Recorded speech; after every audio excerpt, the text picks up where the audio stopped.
The galactic survey vessel Harmony's Promise descended through the violet atmosphere of designation X, 7749, what the database classified as a Class 9 Death World. Captain ZYX Thor's tentacles trembled as he reviewed the sensor data for the third time. Gravity at 1.8 standard. Atmospheric toxicity level, extreme. Predator density, unprecedented.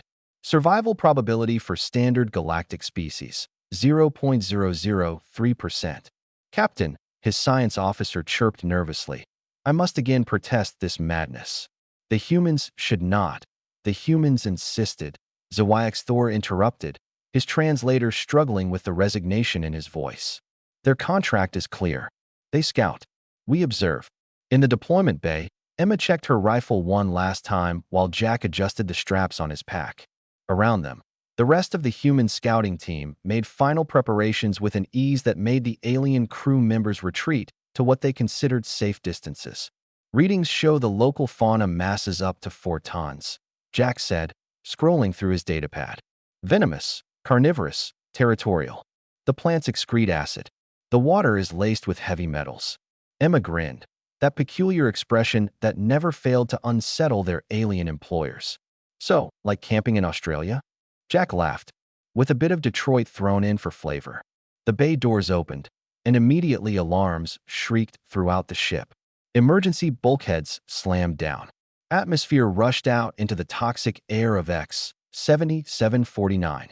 The human team simply pulled on their respirators and jumped. From the bridge, ZYX Thor watched in horrified fascination as the 8 humans fell toward the jungle canopy below. None of them activated their emergency thrusters. They simply fell, landed in the massive trees, and disappeared into the crimson foliage. Humans, Emma's voice crackled over the comm, slightly distorted but unconcerned, have landed safely. Beginning reconnaissance. Safely. ZYX Thor's translator must have malfunctioned. The human team moved through the jungle like they belonged there. Emma took point, her eyes, those forward-facing predator eyes that marked humans as hunters rather than prey, scanning the environment with practiced efficiency. Behind her, Jack and the others spread out in a formation that spoke of long experience with hostile territory. Movement, 3 o'clock. Jack called out calmly that a creature emerged from the undergrowth, all scales and teeth and murder. It stood twice the height of a human, with claws that could shred composite armor. According to the database, it was the apex predator of this region, responsible for the extinction of 2 previous survey teams. The creature charged. Emma didn't run. She didn't even raise her weapon. She simply stood her ground, made herself bigger, and released a sound from deep in her chest. A sound that made even her fellow humans pause for a moment. The creature skidded to a halt, confusion evident in its 6 eyes. It had never encountered prey that didn't flee. That's right, Emma said quietly. Wrong neighborhood, buddy. The creature's survival instincts, honed over millions of years of evolution, suddenly screamed a warning it had never received before. This wasn't prey. This was something else. Something worse. It backed away slowly, then turned and crashed back into the jungle. Did she just? ZYX Thor began. She scared it off, his science officer confirmed, all 4 of his eyes wide with disbelief. The human scared off a Ravager-class predator with social intimidation? Jack's voice came through the comm. Emma, you know you're going to give the captain a heart attack. Or whatever Valkyrie have. Multiple heart attacks, she replied cheerfully. They've got 3 hearts. The team pushed deeper into the death world. They encountered acid-spitting plants, which Jack simply noted in his log as interesting agricultural possibilities. They forded a river that would dissolve most known species in minutes, treating it like a minor inconvenience. When the local gravity made climbing difficult, they adapted their technique and kept moving. Hours into the mission, they encountered something new, a massive sinkhole surrounded by the remains of various creatures, some clearly intelligent species. Bones from previous survey teams.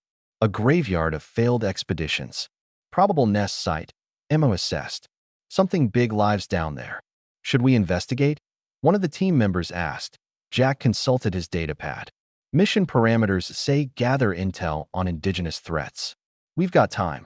Before ZYX Thor could override the decision, the humans had rappelled into the darkness. What they found made galactic history. At the bottom of the pit lived a creature the size of a cargo shuttle, a thing of nightmares that had killed explorers from 17 different species over the past century. The humans studied it with scientific detachment, took samples of its venom, measured its vital signs, and tagged it for monitoring. "Captain," Emma reported, "we've classified the pit dweller. Definitely dangerous, but predictable. Recommend keeping expeditions away from the nest during breeding season. Otherwise, it's manageable." Manageable. The word that would appear in her report 17 times. When the humans emerged from the jungle 12 hours later, they were tired, dirty, and completely intact. They'd cataloged 63 species, mapped safe routes through the most dangerous terrain, and identified 3 potential settlement sites. "Mission complete," Emma announced as they climbed back aboard the ship.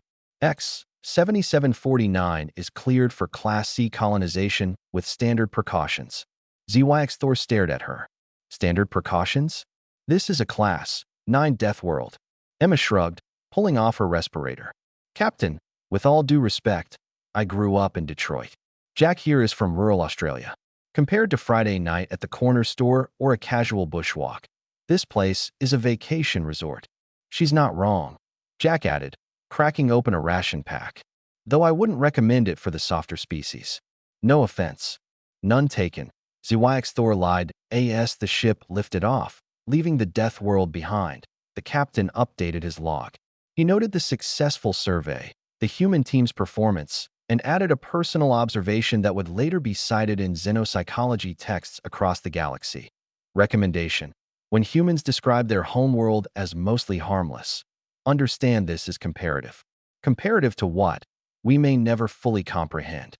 But after today, I believe I understand why humanity had already become an apex predator before they ever left their planet. Earth didn't just produce survivors. It produced a species that makes death worlds negotiate. In the crew quarters, Emma and Jack were already planning their next expedition. "I heard there's a Class 10 world that needs surveying," Jack mentioned casually. Emma's eyes lit up with that terrifying human enthusiasm. "Class 10? Now that might actually be interesting." Behind them, a passing Valkyrie crew member fainted. Humanity, indeed, had said F*** yeah to the galaxy. The galaxy was still trying to decide how it felt about that. Yendi.